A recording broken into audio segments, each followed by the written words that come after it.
Welcome to another edition of Boom and Bust. I'm your host, Tony Clement, here at the News Forum where all voices matter.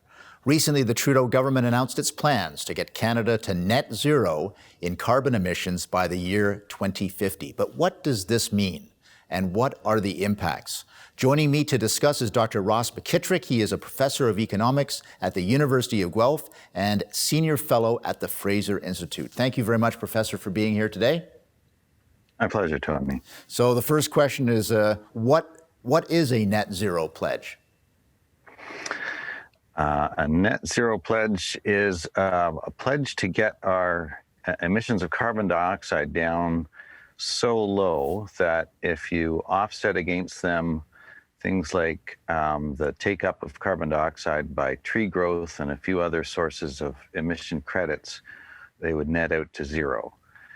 Now, because we don't have a standardized system for saying just how much of those credits we would get, we can't say how much lower CO2 emissions would have to go compared to what they are now, but they'd have to go quite a bit lower. I assume that they're meaning getting them down at least 80 to 90% from where they are now. So how is the Trudeau government pursuing this pledge? Well, all we have right now is a pledge to comply with the Paris targets, the Paris Treaty targets, which will require a reduction of about 30%. And as we saw last week, they have indicated that in order to have a chance at getting there, the carbon tax has to go quite a bit higher. It has to, in their estimation, hit $170 per ton. That may or may not be high enough, but let's say that it is. That's still a huge increase in the price of fuels. And one way or the other, any pledge to go to net zero requires making fossil fuel use extremely expensive in comparison to what it is now. So that includes gasoline, natural gas, coal, all the forms of fossil fuel that we use, unless some magic new technology appears over the next decade or two that gives us unlimited amounts of emission-free energy. But assuming that doesn't happen, any pledge at net zero means pretty much eliminating most fossil fuel uses by pricing them out of the market. Yeah, so I want to unpack this a bit, and we'll certainly have the program to do that. But my next question then is, how realistic is this pledge?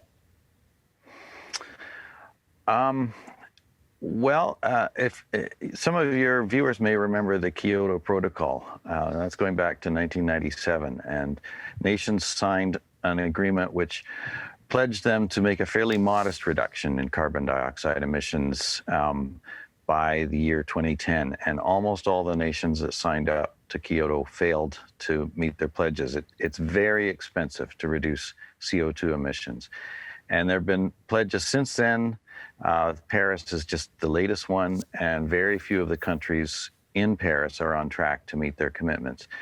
So with current technology, I would say it's very unrealistic to suppose that we could get to net zero on any timetable in our lifetimes, just because it forces us to make fossil fuel extremely expensive, and eventually the public just doesn't buy it.